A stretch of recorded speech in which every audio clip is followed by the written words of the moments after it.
started hitting the scene, whereupon California was like, Australian wines will never be good. How could you be and the next thing they knew, Australian wines were beating the pants off them in nearly every competition in the States. So, I think that's probably going to be very much what's, going to happen. What's going to happen here?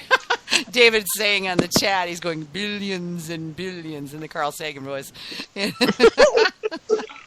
I used to love watching that show. But, yeah, I think we're going to see a lot of that. I mean, you guys have got a really fast-growing industry there in mead. They're popping up all over now, and I think it's only going to get bigger and faster and better.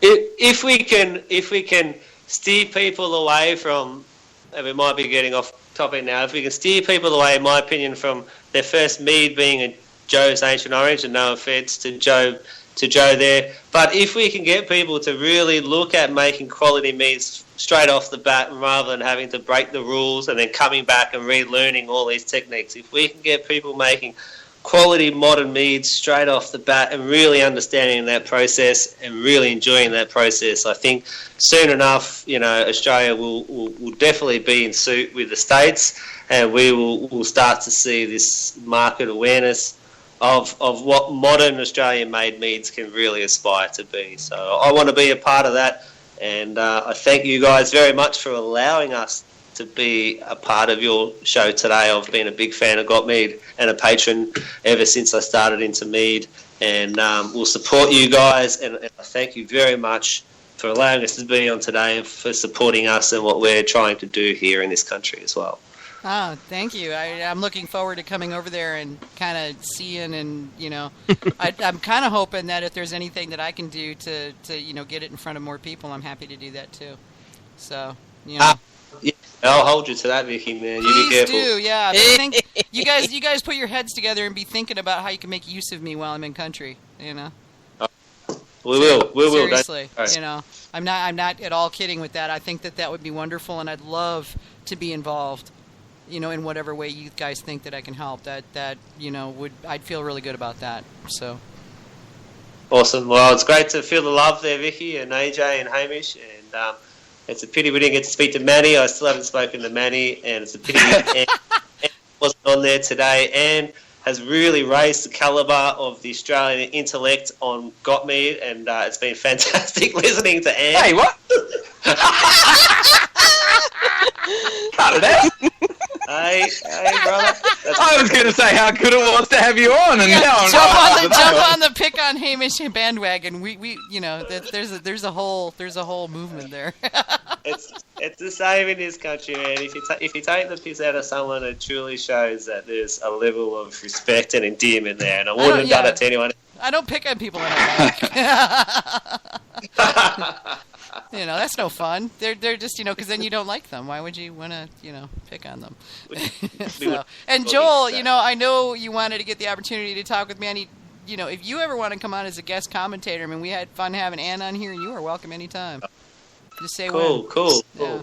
All right, okay. Well, I really appreciate that, and it's really important for us to get the awareness of mead out. But let's talk about the differences, because a lot of our guys will hear a lot of recipes from the States and not knowing how we can apply it with our ingredients and our processes and our products. And so let's start to form an alliance. Let's create this inter-Pacific, is that what we could call it? Cross-Pacific idea of building mead as an industry across the United States and across Australia. I think that's really important. So thanks very much, Vicky. Thanks for your hard work in Got Mead. Thanks, AJ. Lovely to talk to you today. And Hamish, I'm sure we'll talk in the near future as well. And to all the listeners, keep supporting Got Mead. It's a great forum for us to come together. It is. Really. Cheers, Joel. Thanks, Joel. I really appreciate you coming on the show. Appreciate it. Yeah, thank you so much. Thanks very much for having me, guys. Have a good night. Have a good day, Hamish. Cheers, mate. All right. Hey, guys. Bye. Later. Bye. That was fun. Mm-hmm. So Joel always good fun talking to Joel. It is, yeah. He's very enthusiastic. I like that. So Joel already took care of the whole upcoming guest part. which is totally fine. But yeah, and we do have. I thought I had another promo for him. I guess I'll have to put it in one of the next shows. Guess I don't. I thought I did. All right. Yeah, could have sworn I did. Okay, never mind. All the links of the stuff that we talked about tonight, I went ahead and put on the show page for this episode. And so we've got links to find the Maori Brew yeasts, lemon, descriptions of what lemon, myrtle, and finger limes are for those of you that may not be familiar with them. And we also have links for the Australian Amateur Brewing Championships. Hamish, can you talk about that a little bit? Sort of. They're happening. I actually haven't had much of anything to do with them, so my involvement this year will be only as an outsider, and I look forward to learning lots about it. So okay. If you want to learn more about it, or anybody else does, aabc.org.au is the Australian Amateur Brewing Championships page, and all the information you need will be there. And you've got the Eltham District Winemakers Guild mead making workshops coming up, Hamish, yeah?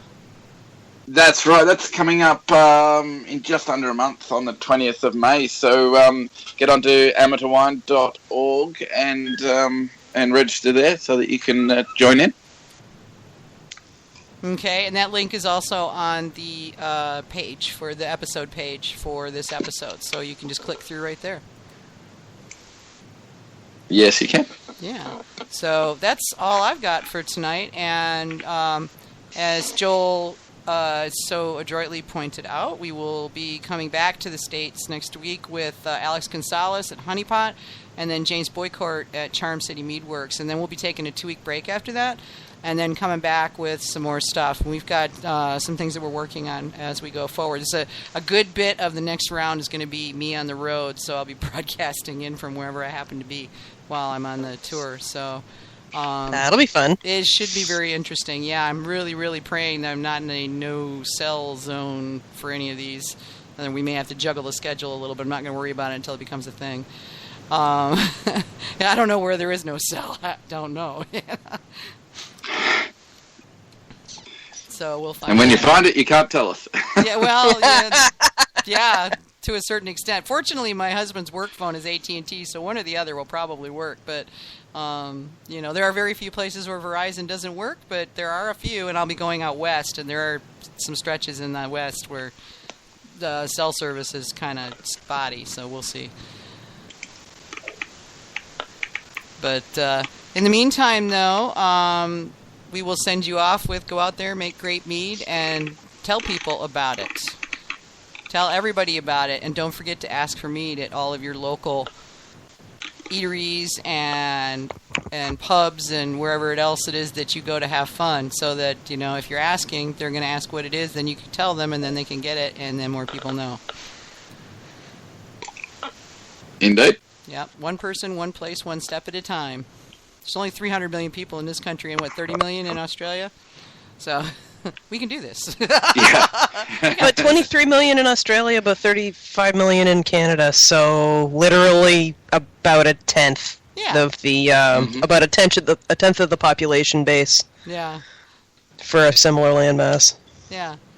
So, all right, then we'll let you folks get back to your lives. Thank you so much for coming to the show, and we'll see you next week. See you next week. Everybody. Yeah. Night, everybody. And